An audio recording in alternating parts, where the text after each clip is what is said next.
Hello, YouTubers! Welcome to Bryce Talk Show. Now, I'd say thanks for 114 subscribers.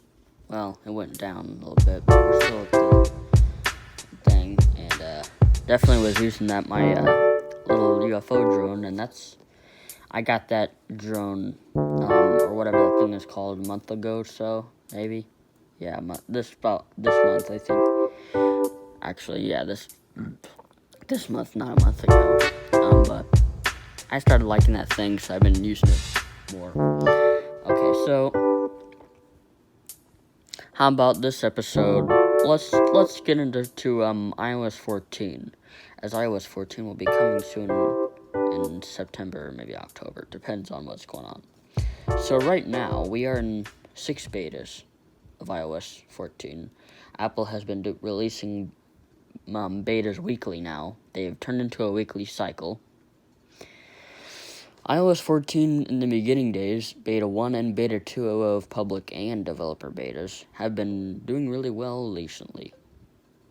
Recently there's been some really good, obviously features, but also some really good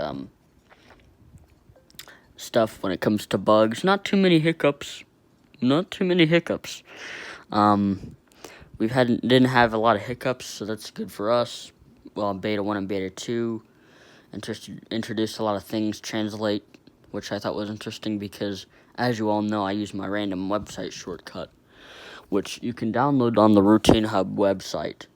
And if you want that, yeah, I'll give you that. But anyway, so the translate in Safari was cool because, obviously if you were in a foreign language website, you can translate that into English. So, I don't know, whatever foreign language site you end up on. So, this will translate it to English, so, which is actually good for my little shortcut. Even though, of course, none of you probably don't visit foreign language sites, but since I'm thinking about this shortcut that I worked on, the random website shortcut, this actually translation for beta testing is actually really great.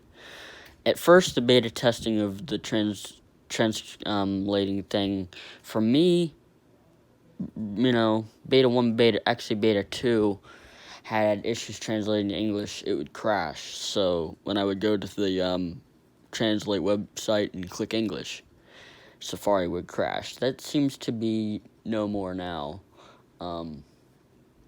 Now we have an issue, it's rare, but it's where some sites don't want to translate when others do, so sometimes it might just get stuck. So if you click on English or something, it won't do nothing. Obviously, if you click cancel, it will obviously get out of translation. But, yeah, translation is something Apple's been working on for quite a while, and of course the Translate app, which is kind of neat from Apple's, that they made its own translate, kind of like, I don't know, Google Translate or any other translation thing. It also has an app like that, which I don't know why they made it, but it's still pretty neat to check out. And picture-in-picture is something cool. A lot of widgets. Exposure notifications, obviously, for the coronavirus or COVID-19. That's been on.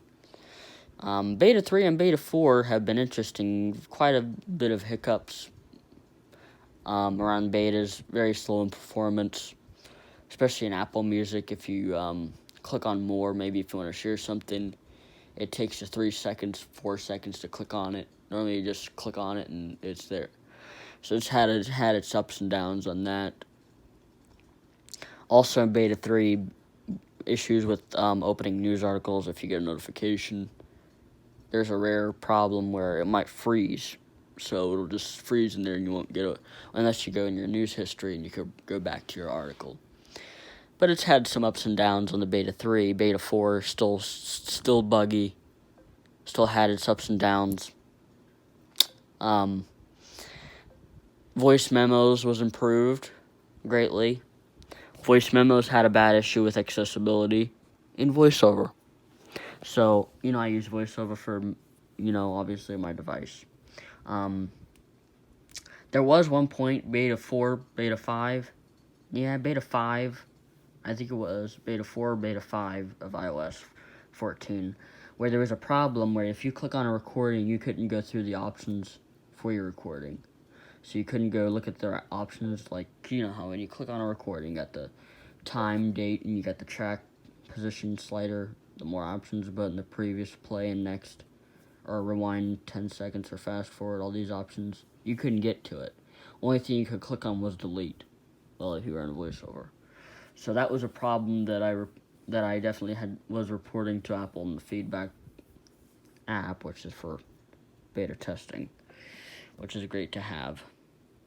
I must say, if you're doing beta testing, you might as well use that, because that's pretty handy to get your feedback out there for Apple. So yeah, they've been working a lot. Good news though is on beta 6, the voice memos thing seems to fix itself up, and that's running perfectly. Shortcuts had a big change too. Now on your shortcuts, your recently downloaded shortcuts is in the very bottom. So if you want to get to the very first shortcut, you have to scroll all the way. So that's interesting. I mean, it's kind of cool because you can get to your recently shortcuts is in the bottom, and then everything else you scroll all the way up there. Because before it would go from the very first shortcut you downloaded, and then you scroll all the way up. But this seems like an interesting thing. Yeah, there's sometimes bugs in shortcuts. Especially there's one time I was running the shortcut Routine Hub Search Pro, which is a shortcut that searches Routine Hub, and it has 200 some actions, and I don't think it does well with a lot of actions. So at that point it crashed. So that's a bug to notice. But all in as performance goes and battery, yeah, definitely beta 3 and 4 had some minor hiccups, but and of course I had some other experiences people mentioned, Instagram problems and everything else. So as of now, by next week we'll have iOS 14 developer and public beta 7, because they're doing mainly around this time, because it's going to be end of August, September, so they're going to do beta releases every week. And that's what happens before the big one comes to everybody. So, yeah, definitely get into beta testing. It's quite fun. Just don't do it all the time. Might break your device, but since then, it's been interesting. Although I haven't checked it out on my iPad, because I still want to kind of get a glimpse of iPadOS 13, while I'm still using iOS 14 on my phone. So I didn't go all on iPad and iOS 14 all at the same time, just on my phone, just so I can have a look at iOS 13 still on my iPad Mini 4. So, yeah, that's some differences between the iOS 13 and 14. So, yeah, definitely something to check out, because the betas seem to run perfect, and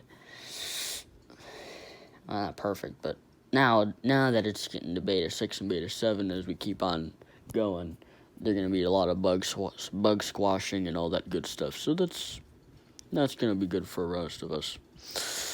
But yeah, mainly we've fixed a lot of things, especially with the accessibility point of view. We had to fix some of those. Let me tell y'all, voice memos last year on iOS 13 was a crazy way to get through on the VoiceOver. You ever try to get on voice memos on VoiceOver? It's crazy.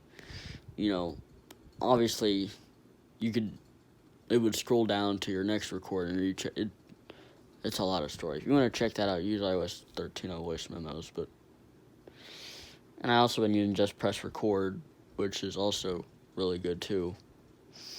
So yeah, that's a little glimpse of the iOS 14 looking like so far. Yeah, so it looks like it's it looks like it's going to be interesting to see what happens and see how it goes from here. And so if you enjoyed this video, just make sure you subscribe and share this video around because that helps. So, and don't forget to watch the previous videos if you haven't already. And if you want to check out my other channel, you shall. So, yeah, definitely, if you just join this channel, you can check out some other videos. We got other great content for you. I try to do different content. Sometimes I do the same, but try to come up with different stuff, like we're making logos. I just remade the old Walt Disney Pictures logo on TikTok. Yeah, so yeah, but definitely if you're wanting to check out random website, click on the link in the description to download it. If you want to explore the internet, it's a kind of good way to explore the internet. So yeah, because it'll take you everywhere. So if you're bored and you've been visiting the same sites over and over and you don't know where else to go, have a little look at that shortcut and make sure you'll have some fun. And a lot of these are number websites, but not all of them. But just have some fun with it, especially with translation. That'll be really cool to use with that shortcut. So I said, ooh, this will be good for my shortcut. So yeah, as always, thanks for subscribing and watching, and I will see you in the next video.